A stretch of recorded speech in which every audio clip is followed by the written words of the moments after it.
राजा बलि के पास में मांगने के लिए आया।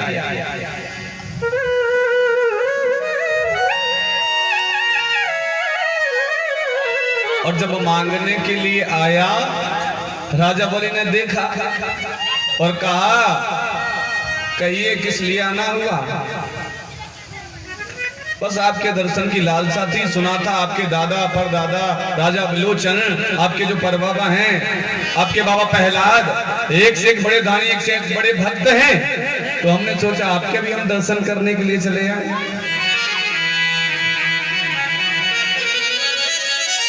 बोले अच्छी बात है, ये तो हमारा सौभाग्य है, लेकिन जब आप हमारे द्वार पर आए हैं तो कुछ ना कुछ लेकर ही, क्योंकि हमारे द्वार पर जो आता है वह खाली हाथ कभी जाता,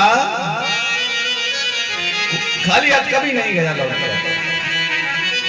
इसलिए आप भी कुछ मांग लीजिए जो भी मन में हो। वो कहते हैं, अरे महाराज क्या मांगे? बोले तुम्हारे सामने त्रिलोकीनाथ खड़ा है, इस समय तीनों लोगों का एकमात्र राजा मैं हूं, राजा बलि। मांग लो क्या चाहिए। और ठिगना सा बामन कहता है, नहीं नहीं प्रभु हमें कुछ नहीं चाहिए। अब देखो तो सही कैसे कहां से क्या चाल चलता है? बार बार मना कर रहा है, और राजा बलि का स्वभाव है दान देने का।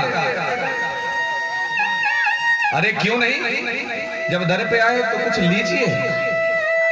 तो कहते हैं महाराज अगर इतना ही आप जिद कर रहे हैं तो 3 पग केवल भूमि हमें दे दीजिए।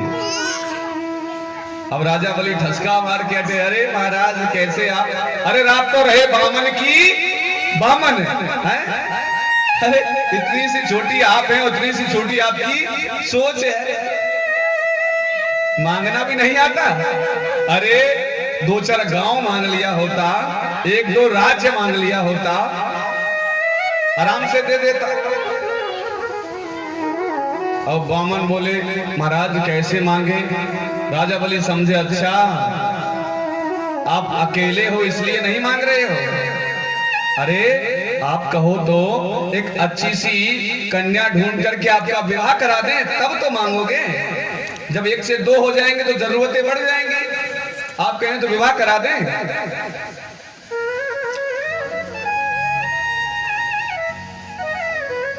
अब बामन बोला महाराज एक बात बताओ, चलो आप हमारा विवाह करवा देंगे, हम मानते हैं। जब विवाह हो जाएगा, जब वो कमला आ जाएगी तो हमारी तो एक ही छतरी है, अब रहने के लिए कैसी व्यवस्था? बोले कि उसके लिए चिंता मत करो, हमारा कंचन महल है वो तुमको दे देंगे। चलो महाराज आपने कहा, हमने ले लिया, कंचन महल आपने हमें दिया। अब जब वो कमला घर में आएगी, वो पत्नी घर में आएगी, तो घर की सारी राशन की व्यवस्थाएं, अरे पीढ़ी दर पीढ़ी खाते रहना, इतनी व्यवस्थाएं हम कर देंगे।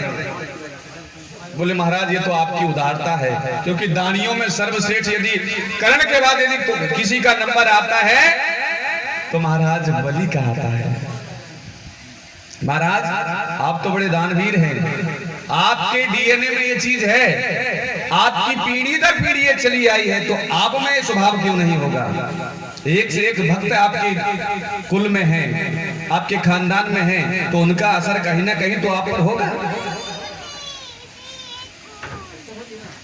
तो बोले अच्छा महाराज चलिए ठीक है, आप इतना हमारे लिए कर देंगे, 2-4 बच्चे भी होंगे। बोले वो तो होंगे ही। अब 2-4 बच्चे होंगे तो उनमें से 1-2 तो मरा हो जा सके, 1-2 तो मर भी सकता है। बोले बिल्कुल मरेगा। अब महाराज जब बच्चे मरेंगे तो उनके लिए रोने की व्यवस्था क्या होगी? अब राजा बलि बोले भैया तेरे बच्चों के लिए रोने के लिए हम आएंगे क्या, या किराए पे लाएंगे? अरे भैया दर्द तुझे होगा है तो रोना भी तुझे ही पड़ेगा। तो बामन बोलता है कि महाराज ऐसा काम काहे को करें कि हमें बाद में रोना पड़े। तो इसीलिए हमारे पास एक छाता है, प्रभु का भजन करते हैं, अगर देना ही चाहते हैं तो केवल और केवल 3 पग हमें भूमि दान में वो इसलिए ले रहे हैं कि हम तुम्हारे दर पर आए हैं। तुम ज्यादा जिद कर रहे हो, क्यों नहीं ले रहे हो? क्योंकि तुम्हारे दर से आज तक कोई खाली गया, इसीलिए आपका मान रह जाएगा और मुझे दान मिल जाएगा। देखो तो सही कैसे चालाकी पूछ रहा है महाराज है। ब्राह्मण कैसे चालाकी से राजा बलि को फंसा रहा है और फिर कहता है सुनो महाराज आप देंगे लेकिन मैं ऐसे नहीं लूंगा। तो बोले जब तक आप संकल्प नहीं करेंगे तब तक मैं दान नहीं लूंगा। ये मेरा नियम है, जो भी चीज मैं लेता हूं संकल्प करने के बाद उसको ग्रहण करता हूं। राजा बलि बोले हे भगवान आए, अरे तुम तो बामन की बामन ठहरे। जब छोटी सी सोच है, लेने में भी छोटी सी सोच आप दिखा रहे हैं और उसके बाद भी आप ऐसे स्टाम्प पे लिखवा रहे हैं जैसे कि हम देने से मुकर जाएंगे।